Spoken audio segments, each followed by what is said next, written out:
बौद्ध धर्म के प्रसार का यह आदर्श प्रत्यक्षतः कैसे लाया जाए, इसके लिए 3 कदम उठाना जरूरी दिखाई देता है। प्रथम, बुद्ध धर्म की बाइबल जैसी एक धार्मिक पुस्तक तैयार करना। दूसरा, भिक्षु संघ के संगठन, उसके ध्येय और उद्देश्यों में परिवर्तन करना। तीसरा, एक विश्व बौद्ध मिशन स्थापित करना। बौद्ध धर्म के लिए बाइबल जैसे एक किताब का निर्माण करना ये सर्वप्रथम आवश्यक है। बौद्ध वाङ्मय अति विशाल है। जो व्यक्ति बुद्ध धर्म का सार जानना चाहता है, उससे इस वाङ्मय समुद्र को पार करने की आशा रखना असंभव है।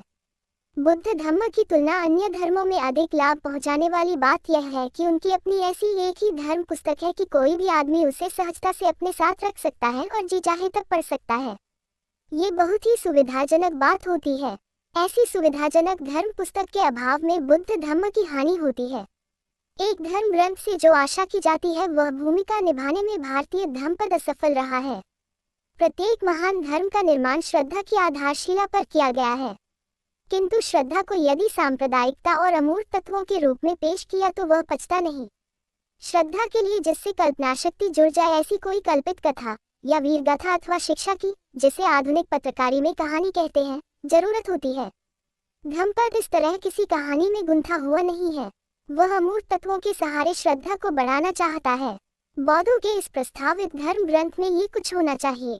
1 बुद्ध का संक्षिप्त चरित्र, 2 चीनी धर्मपद, 3 बुद्ध के कुछ महत्वपूर्ण उपदेश और 4 जन्म, धर्म, दीक्षा, विवाह और मृत्यु संबंधी बौद्ध संस्कार विधि। इस प्रकार की धर्म पुस्तक तैयार करते वक्त उसकी भाषा की ओर कदापि दुर्लक्ष्य न किया जाए।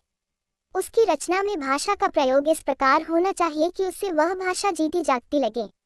वह पुस्तक किसी कथा कथन या सिद्धांतों का निरूपण पढ़ने जैसी होने की बजाय गुनगुनाए जाने वाली होनी चाहिए।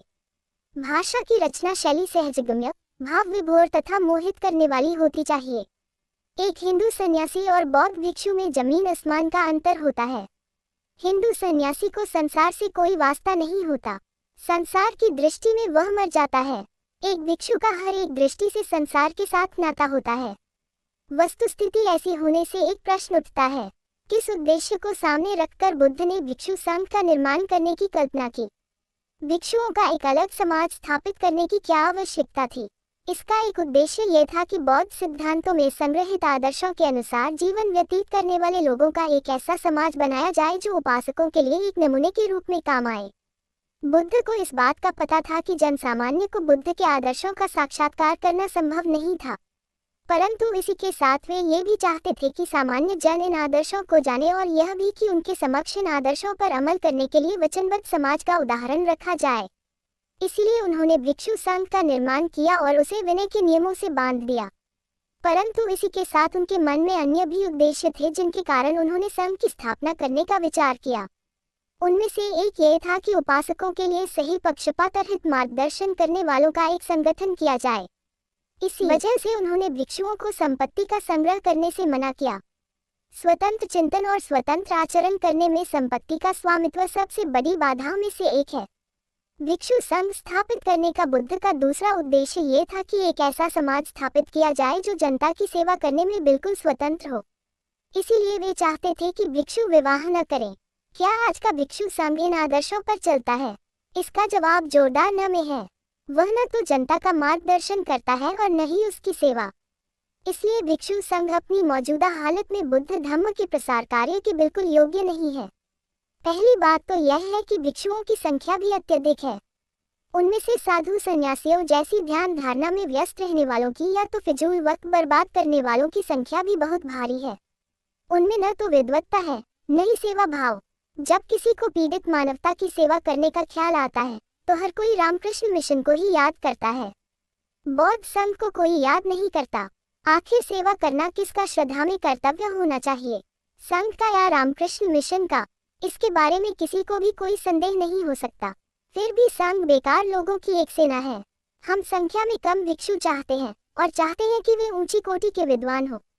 भिक्षु संघ को चाहिए कि वही ईसाई पादरियों से और खासकर जेसुइट पादरियों से कुछ बातें सीखें।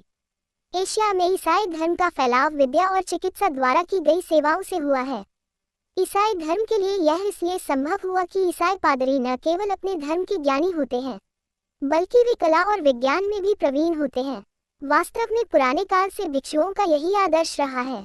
जैसा कि सर्वज्ञात है कि नालंदा और तक्षशिला विश्वविद्यालयों का संचालन भिक्षुओं द्वारा भिक्षुओं को नियुक्त करके हो जाता था।